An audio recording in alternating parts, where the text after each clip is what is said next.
Susan Packard, in your book, New Rules of the Game, you give strategies and advice for women to get ahead in their careers. But before we talk about that, tell me, what's the state of women in the corner office right now? Well, Greg, it hasn't changed much since I started in business many years ago. I was looking at some numbers recently, and the S&P 500, when you look at that category, the leaders, there are 23 women, and of that, 2 are in media. So when you think about 500 positions and 23 women, we still have such a long way to go. So they're behind in the game, they gotta get ahead. And in your book, you frame a lot of your rules around gamesmanship. Yep, I do. Why are sports metaphors so important for women to get ahead in corporate America? Well, it comes from, you know, if you recall when you were a kid and you were watching kids play a game and you went up to them and you said, "What's that game called and what are the rules?" And they would tell you the rules and then you would know how to win. Well, it occurred to me that as I was in business that, you know, a lot of it is framed around men and team sports. And if I could write a book about what these rules were, that there could be more information for women and it could help them.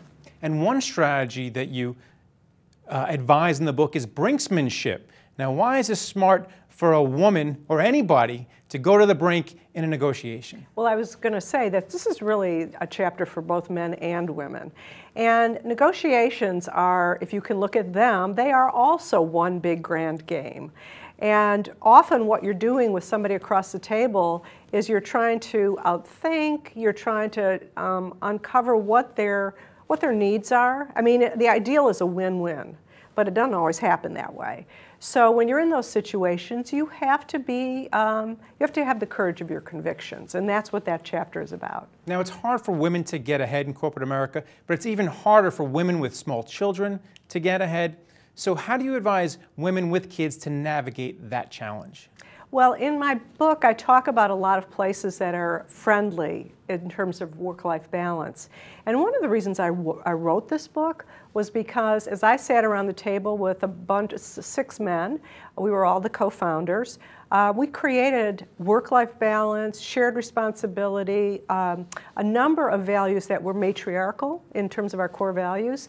And I thought to myself, you know, if you can get to that position of influence, you can actually create a matriarchal culture. And so the book, the hope is that it's a toolkit for women to help them get there. And you also say it's very important to give back, to be a mentor, and that's something you do a lot because people look up to you as the founder of HGTV. Yeah, well, I hope so.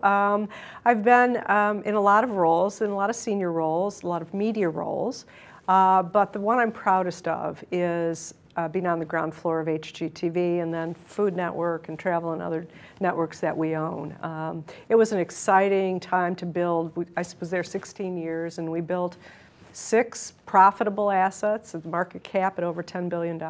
And you still mentor a lot of women at your firm? At my firm, and I also mentor women outside my firm, and that's my passion, so that's what I do full time. All right, well, thanks a lot for coming here to speak about it, Susan Packard. Thank you, Greg. And thank you for watching The Street.